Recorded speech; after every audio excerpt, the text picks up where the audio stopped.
Hello friends, আসসালামু আলাইকুম। সবাই কেমন আছেন? আশা করি সবাই ভালো আছেন। আমি আল্লাহর রহমতে ভালো আছি।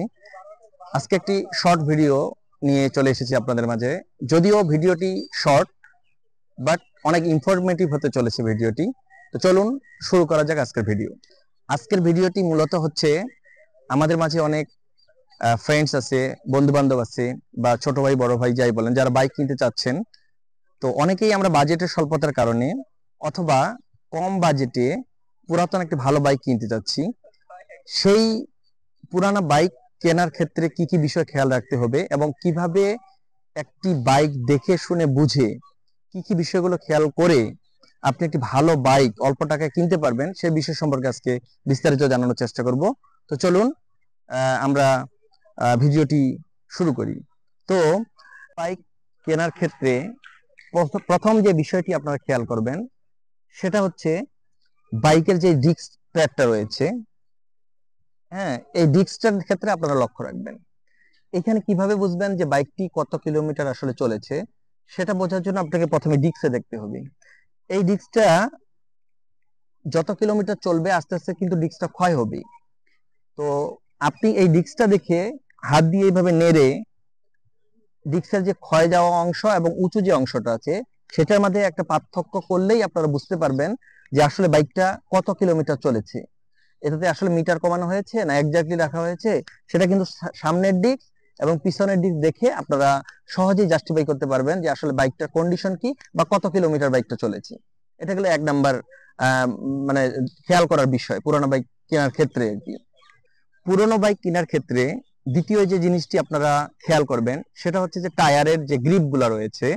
আপনারা দেখুন এখানে এই বাইকটা, আপনি একটু সামনে আসেন, এখানে দেখেন একটু। বাইক কেনার ক্ষেত্রে দ্বিতীয় যে জিনিসটি আপনারা খেয়াল করবেন পুরোনো বাইক কেনার ক্ষেত্রে সেটা হচ্ছে যে বাইকের টায়ারে যে গ্রিপ রয়েছে সেটা। আপনারা এই গ্রিপটা দেখেই সহজে বুঝতে পারবেন যে বাইকটার আসলে কন্ডিশন কি এবং বাইকটা কত কিলোমিটার চলেছে। সো অবশ্যই আপনারা বাইকের টায়ারের যে গ্রিপ রয়েছে সেটা আপনারা খেয়াল রাখবেন। তৃতীয় যে বিষয়টি আপনারা খেয়াল করবেন সেটা হচ্ছে বাইকের সাউন্ড।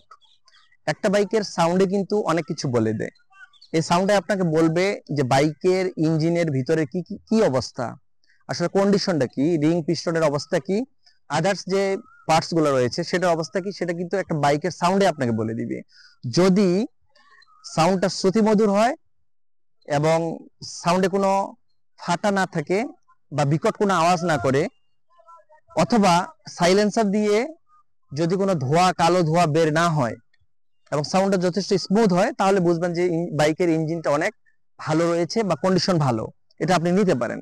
আদারওয়াইজ যদি বাইকের অ্যাক্সেলারেশন দেওয়ার পরে বাইকের ইঞ্জিন থেকে যদি বিকট সাউন্ড আসে, ফাটা ফাটা সাউন্ড আসে, অথবা যেই বাইকের সাউন্ড যেই রকম হওয়ার কথা ছিল সাউন্ডটা আসলে ওই রকম না আসে, একটু চেঞ্জ সাউন্ড আসে, সেক্ষেত্রে আপনাদের বুঝে নিতে হবে যে আসলে বাইকের ইঞ্জিনের কন্ডিশন ভালো না।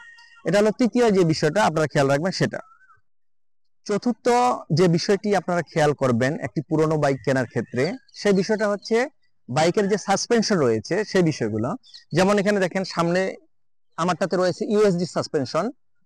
এই সাসপেনশনটা আসলে ঠিকমতো খেলে কিনা, এটার মানে ঝাঁকি নেওয়ার যে ক্যাপাবিলিটি সেটা রয়েছে কিনা, অথবা কোনো ব্যাড সাউন্ড করে কিনা, সেটা আপ ডাউন করলে আপনারা বুঝতে পারবেন বা একটু চালাইলে আপনারা বুঝতে পারবেন।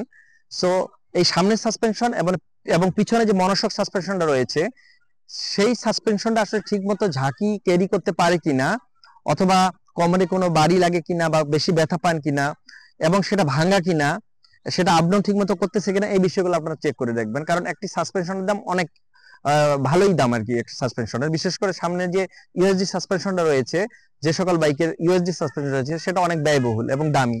সো আপনাদের সামনের এবং পিছনে যে সাসপেনশন সেটা চেক করে ভালোভাবে তারপর ডিসাইড করতে হবে যে আপনি বাইকটি আসলে নেবেন কিনা।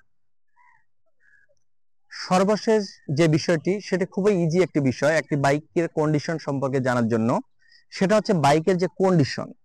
আপনি প্রথমেই যখন বাইকটি দেখতে যাবেন তখন তার আউটলুক দেখতে হবে। আগে কথায় আছে, আগে দর্শনধারী পরে গুণ বিচারী।